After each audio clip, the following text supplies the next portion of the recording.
మొత్తానికి liquor scam వ్యవహారంలో మిథున్ రెడ్డికి పిలుపొచ్చేసింది. మరికొద్ది గంటల్లో ఆయన సిట్ ముందు విచారణకి హాజరు కాబోతున్నారు.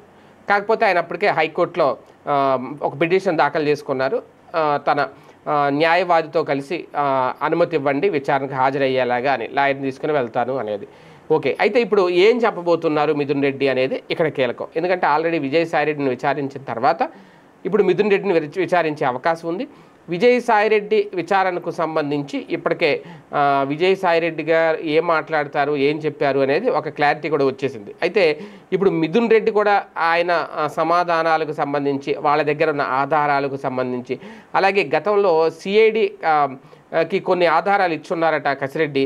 సో దానికి దీనికి మ్యాచ్ అవుతాయా లేదా, అసలు లిక్కర్ స్కామ్ వ్యవహారంలో మిథున్ రెడ్డి హస్తం ఉందా లేదా, ఇవన్నీ కూడా ఇప్పుడు తేలే అవకాశం ఉంటుంది. ఒకవేళ మిథున్ రెడ్డి అయితే అరెస్ట్ చేసే అవకాశం ఉండదు. ఎందుకంటే ఆల్రెడీ ఆయనకు సుప్రీంకోర్టు నుంచి రక్షణ ఉంది కాబట్టి, ముందస్తు బెయిల్ తీసుకున్నారు కాబట్టి అరెస్ట్ చేసే అవకాశం అయితే ఉండదు. కానీ విచారణకి ఇప్పుడు కాదు, ఇంకా 2-3 సార్లు పలుమార్లు విచారణకి హాజరయ్యే అవకాశం ఉంటుందా, లేదంటే మొదటిసారి ఆయన చెప్పాల్సినవన్నీ చెప్పేస్తారా, లేదు యాజ్ యూజువల్గా తెలియదు, గుర్తులేదు, మర్చిపోయాను, ఈ 3 పదాలతోనే విచారణ జరుగుతుందా చూడాలి. ఏది ఏమైనా మిథున్ రెడ్డి అనుకున్నట్టే జరిగింది. మిథున్ రెడ్డి ముందు నుంచి అనుకుంటున్నారు ఆయనకి బెయిల్ ఇచ్చే విషయంలో కూడా అసలు ఎఫ్ఐఆర్లో కూడా పేరు లేదు కదా, బెయిల్ ఎందుకు అని వాదించినా సరే ఆయన సుప్రీంకోర్టుకి వెళ్ళి బెయిల్ తెచ్చుకున్నారు, ముందస్తు బెయిల్.